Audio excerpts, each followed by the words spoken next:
Demi Allah, saya bersumpah akan memenuhi kewajiban Presiden Republik Indonesia dengan sebaik-baiknya dan seadil-adilnya.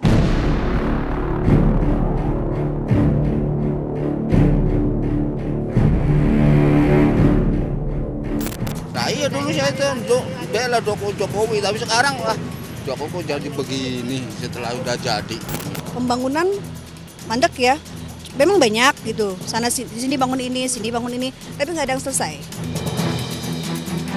20 Oktober 2014, Kabinet Kerja Pemerintahan Jokowi JK resmi terbentuk. Sempat sesumbar kabinet tidak akan dipadati simpatisan partai, di tahun kedua berjalan, nyatanya kabinet justru sesak oleh kader partai pendukung pemerintah. Hasilnya pun sudah dapat diduga, kinerja kementerian justru tidak optimal. Tak kunjung pulih, sektor ekonomi pun terus menjadi sorotan.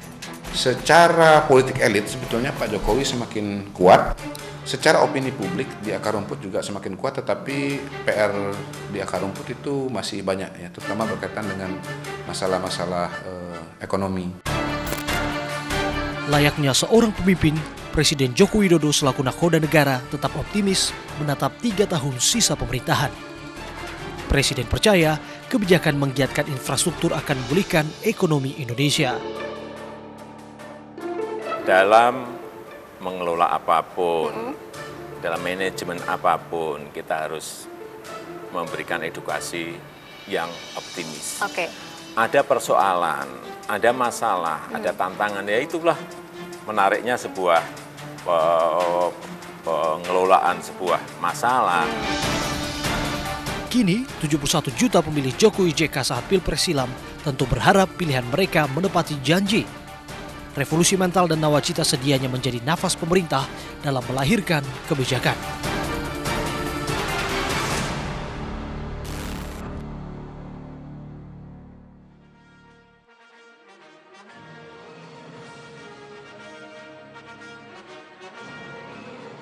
Selamat malam, kita jumpa lagi di Polemik, program bincang-bincang yang membahas sebuah persoalan secara komprehensif dengan menghadirkan narasumber yang eksklusif. Saya Latif Sregar. Saya Dea Tunggaesti. 2 tahun pemerintahan Jokowi JK. Telah banyak pencapaian yang telah diraih, tetapi dapat juga catatan untuk diperbaiki. Tema kita malam ini menguji janji Jokowi, kita hadirkan bintang tamu yang sungguh luar biasa. Siapa saja Dea? Selamat malam, kami undang Bapak Menteri Polhukam 2014-2015, Bapak Tejo Edi Purjanto. Silakan. Kemudian ada ekonom CSIS, Yose Rizal Damuri. Selamat malam, Bung Yos. Bapak Menteri Perindustrian 2014-2016, Bapak Saleh Hussein. Selamat malam. Ya, dan pengamat komunikasi politik Emrus Sihombing. Selamat malam.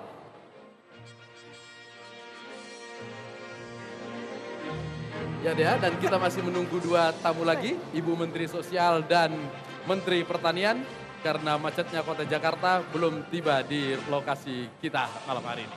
Ya Dea, karena tamu sudah hadir semua, silakan dibuka sidang polemik kita malam hari ini. Sidang polemik malam ini menguji janji Jokowi, saya buka. Silakan Bang Latif. Terima kasih Dea. Saya langsung ke Bang Saleh. Bang Saleh, selamat malam. Selamat malam Mas Latif. Lebih segar kelihatan sekarang? Alhamdulillah. Sudah ya karena lepas? ketemu Mbak Dea soalnya. Kawan lama kita. Sudah lepas beban-bebannya? Iya. Ya, hari ini 2 tahun pemerintahan Jokowi. Bapak pernah berapa bulan? Alhamdulillah 21 bulan. 21 bulan. Jadi 3 bulan. Hampir 2 tahun. Hampir 2 tahun. Catatan Bapak sendiri sebagai seorang yang pernah bekerja sama dengan Pak Presiden Jokowi dan Wakil Presiden Yusuf Kala. Iya, saya kira kan nama daripada kabinetnya sendiri adalah kabinet kerja. Ya tentu para pembantunya, para menterinya dituntut untuk bekerja keras tanpa mengenal lelah. Ya tentu itu harus kita lakukan. Dan ya alhamdulillah kebetulan saya ditugaskan di bidang industri, ya tentu saya memfokuskan diri untuk bagaimana meningkatkan pertumbuhan daripada industri-industri kita. Walaupun di dalam suasana ekonomi global yang memang masih belum begitu pulih. Tapi kita harus berpacu dan berlomba untuk bagaimana dapat meningkatkan pertumbuhan industri itu. Selalu ada alasan bahwa ekonomi global juga sedang bermasalah. Apalagi ekonomi Indonesia Ya, bagian dari global. tentu itu pasti akan mempengaruhi Iya. ekonomi di dalam negeri sendiri. Tapi ada catatan juga ekonomi kita dibanding 6 bulan pertama 2014 dulu dengan 6 bulan di 2016 ini meningkat. Kira-kira apa yang dilakukan oleh pemerintah saat itu? Ya, saya kira kan saat ini kan terutama Bapak Presiden itu kan menginginkan untuk bagaimana memfokuskan diri untuk bagaimana untuk meningkatkan memperbaiki daripada infrastruktur. Ya. Ya, tentu kita tahu bahwa infrastruktur merupakan salah satu modal utama di dalam pertumbuhan ekonomi karena ini kan dengan sendiri kan akan menurunkan kos logistik. Ya. Nah, ini yang tentu ikut mempengaruhi. Di samping itu juga tentu tidak hanya di kita sendiri, artinya waktu itu saya di Menteri Perindustrian, tetapi tentu juga perlu ada kolaborasi dengan menteri-menteri yang lainnya. Tentu, nah di samping itu juga kalau ekonominya bisa itu dibutuhkan juga ketenangan daripada keamanan. Dan keamanan. Nah, maka itu waktu itu kan Pak Tejo yang kebetulan Menko Polhukam waktu itu. Nah, tentu bagaimana agar masyarakatnya aman, daerahnya aman, sehingga jalur distribusinya pun juga dapat dan ekonomi pun bergulir dengan baik. Oke, stabilitas politik itu yang disampaikan oleh Pak Saleh tadi. Dan kebetulan rapor Polkam kita pada tahun kedua ini paling banyak, 70% publik puas dengan rapor Polkam. Bagaimanapun Bapak punya andil di sana. Apa waktu itu yang dilakukan, Pak? Saya di sana sekitar 10 bulan. Ya. Apapun lah, itu adalah kami ini adalah pembantu presiden. Jadi apa yang diinginkan presiden ya itu hak prerogatif presiden. Kami sudah melaksanakan beberapa tugas-tugas yang tentunya dilanjutkan oleh pengganti kami.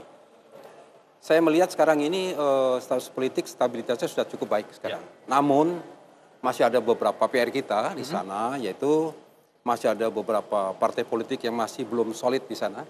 Tinggal satu sekarang, P3. Ada satu lagi yang tidak, PKPI masih juga ramai. Oh, PKPI juga, ramai, kemudian walaupun tidak ramai secara ini Pak, tetapi belum bersatu. Nah sekarang yang sedang hangat sekarang adalah P3.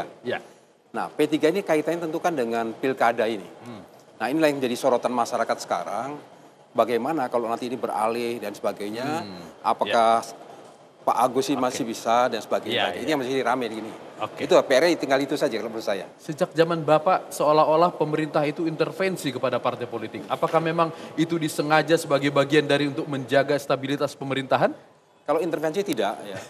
Tapi tadi yang dikatakan, kita ingin menjaga stabilitas tadi. Stabilitas supaya pemerintah bisa bekerja dengan tenang. Itu yang kita inginkan. Itu yang kita inginkan. Jadi ekonomi bisa bergerak dengan baik, Pak ya. Oke, Dea mungkin mau ke Pak Yos Rizal, catatan ekonomi silakan. Selamat malam Pak Rizal. Pak Rizal, bagaimana dengan proyek tax amnesty ini yang keberhasilan menurut Bapak? Tax amnesty? Yes. Wah, tax amnesty itu saya pikir harus dikasih apresiasi dulu ya. Cukup berhasil dalam arti kata mengumpulkan uang, mengumpulkan penerimaan pemerintah, penerimaan negara yang cukup besar. Jadi bisa menambal defisit yang ada. Menambal defisit yang ada. Tetapi seharusnya tax amnesty itu bukan ditujukan untuk menambal defisit yang ada memang. Jadi lebih banyak untuk memperbaiki administrasi perpajakan. Supaya pajak kita menjadi lebih baik, itu harus ada administrasi yang lebih baik. Dasarnya adalah informasi. Jadi tax amnesty berusaha mengumpulkan informasi yang lebih baik. Supaya nantinya pemasukan tersebut juga menjadi lebih baik lagi. Bukan hanya apa yang dirasakan sekarang. Tapi tetap kita harus apresiasi keberhasilan itu. Dan itu saya pikir juga ini bisa berhasil tersebut juga menunjukkan adanya indikator trust ya, kepercayaan yang lebih tinggi kepada pemerintahan Jokowi dalam hal ini dari permasalahan ekonominya. Dan kita tahu semua mungkin ini salah satu sebabnya juga disebabkan karena Bu Ani masuk ke sana, Bu Sri Mulyani. Jadi reshuffle itu ikut membantu tingginya tingkat kepercayaan publik kepada pemerintah. Untuk beberapa bidang, untuk beberapa pos tentunya. Berarti beliau-beliau ini di reshuffle karena kepercayaan berkurang kemarin kalau begitu. Bukan begitu, ya? itu Bang Emrus yang bilang. Makanya beberapa pos memang meningkatkan kepercayaan. Contohnya adalah Menteri Keuangan. Bu Sri Mulyani ini benar-benar meningkatkan kepercayaan kepada perekonomian Indonesia. Ada kaitan antara tumbuhnya investasi dengan banyaknya uang yang masuk lewat tax amnesty? Saya nggak melihat itu ya. Tumbuhnya investasi, pertama investasinya sendiri juga tumbuhnya masih di bawah apa yang diharapkan sebelumnya. Tetapi kita juga melihat ada pertumbuhan, dan pertumbuhan ini memang terkait juga dengan tax amnesty, tapi bukan karena uang dari luar negeri masuk ke Indonesia, lebih karena sekarang ini sudah lebih pasti. Orang-orang investor ini sebelum ini masih wait and see kan, melihat bahwa apakah bagaimana sih tax amnesty itu dijalankannya, bagaimana tax amnesty ini memberikan hasil, ternyata hasilnya cukup baik. Dan ini yang memberikan kepercayaan yang lebih sehingga investasi pun juga menjadi lebih baik. Oke. Bang Emrus, tax amnesty bukan sebuah capaian kalau untuk menambal devisa, tapi sebenarnya itu hanya untuk meningkatkan administrasi pajak. Seharusnya. Seperti itu. Tapi pemerintah justru melihat itu sebagai sebuah capaian. Apakah cara berkomunikasi ini itu untuk memberikan catatan pada angka-angka saja? Saya melihat bahwa ada pergeseran dari sudut komunikasi ya. Awalnya ketika semangat dibuat pajak amnesti ini adalah menarik uang dari ekspatriat masuk ke Indonesia. Awalnya. Semangatnya kan ke sana. Tetapi kemudian bergeser kepada penertiban administrasi. Nah, ada kelihatan dari sudut komunikasi ada inkonsistensi. Harusnya itu di awal sudah disounding kepada publik. Tujuan kita adalah satu, menarik, yang kedua menambal, yang ketiga adalah menertibkan administrasi. Tetapi di awal dikatakan oleh pemerintah termasuk presiden bahwa itu tujuannya adalah semangatnya untuk menarik para konglomerat kita dana yang ada di luar negeri itu. Tetapi ternyata kenyataannya sekarang justru yang banyak tertib administrasi bayar pajak masuk amnesti itu justru kelas menengah ke bawah yang berbondong-bondong datang ke pajak sana, ke kantor pajak.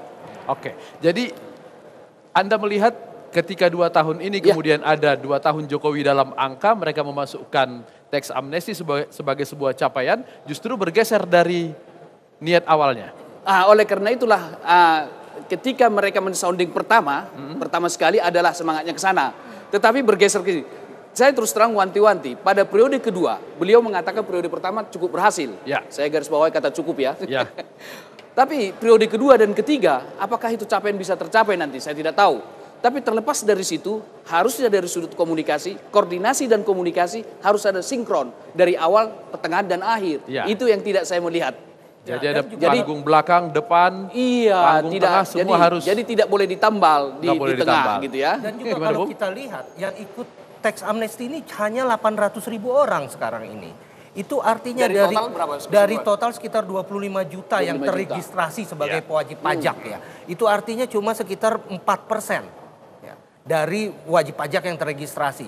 Dan ini tentunya bukan merupakan capaian yang cukup baik juga kalau kita melihat angkanya dari sana, bukan dari hasil penerimaannya. Kalau capaian ekonomi secara umum, banyak yang bilang banyak keberhasilan seperti kata Dea tadi. Tapi ada bagian-bagian atau sendi-sendi yang harus kita kritisi. Ekonomi termasuk yang harus dikritisi? Saya pikir ekonomi ini kompleks sekali memang. Karena permasalahannya bukan hanya dari dalam negeri sendiri. Kita juga tahu kondisi ekonomi global juga nggak terlalu bagus-bagus amat. Ya. Cina juga, Tiongkok seperti itu tidak terlalu baik. Amerika juga sama saja, Eropa juga. Ini motor-motor penggerak dunia kelihatannya nggak terlalu baik gitu jalannya. Tetapi kalau kita lihat juga ternyata ada banyak negara-negara yang memang potensi yang kinerjanya lebih baik dari Indonesia. Seperti India, Vietnam. Kok kita nggak bisa sama seperti mereka? Jadi harus kita lihat dari dua sisi ini juga. Apa yang kurang? Kreativitas kita dalam membuat langkah-langkah ekonomi? Saya pikir bukan kreativitasnya, tetapi kelihatannya adalah masih kurang dalam implementasi mungkin ya. Seperti misalnya pemerintah kita sudah mengeluarkan 13 paket kebijakan ekonomi yang semuanya bagus sekali. Tetapi ketika kita taruh di dalam implementasinya, nah ini yang bermasalah. Itu sudah berjalan hampir setahun. Ya. Tetapi kita lihat bahwa yang namanya evaluasi dan monitoring untuk proses tersebut itu baru dilakukan 2-3 bulan belakangan. Saya ke Bang Saleh sedikit. Dari 13 paket itu ada yang di Kementerian Perindustrian? Oh iya, ada banyak yang ada keterkaitan. Tapi kan kembali lagi kan di dalam paket-paket kebijakan kan tujuannya adalah bagaimana kita memudahkan agar orang bisa lebih mudah untuk berinvestasi dan melakukan usaha. Tetapi memang di dalam implementasinya itu kan banyak yang terkait dengan daerah. Nah itu yang perlu kita harus lebih keras lagi untuk berkoordinasi dengan daerah karena di dalam pelaksanaannya kan di perda-perda nih. Nah waktu itu memang akhirnya kan Bapak Presiden untuk memerintahkan agar menghapus berbagai perda-perda kira-kira sekitar 3.000 lebih perda-perda itu yang dihapus. Nah ini yang tentu harus betul-betul dijalankan oleh daerah. Kalau enggak ya nggak akan jalan. Singkat saja, jadi Bang Saleh sepakat bahwa implementasi dari kebijakan itu di lapangan masih ada yang kurang? Ya memang masih. Perlu ada pembenahan. Perlu ada pembenahan. Dea. Kaji lebih lanjut lagi nanti mengenai pembenahan-pembenahan yang dapat diusulkan. Baik, kita skor sementara.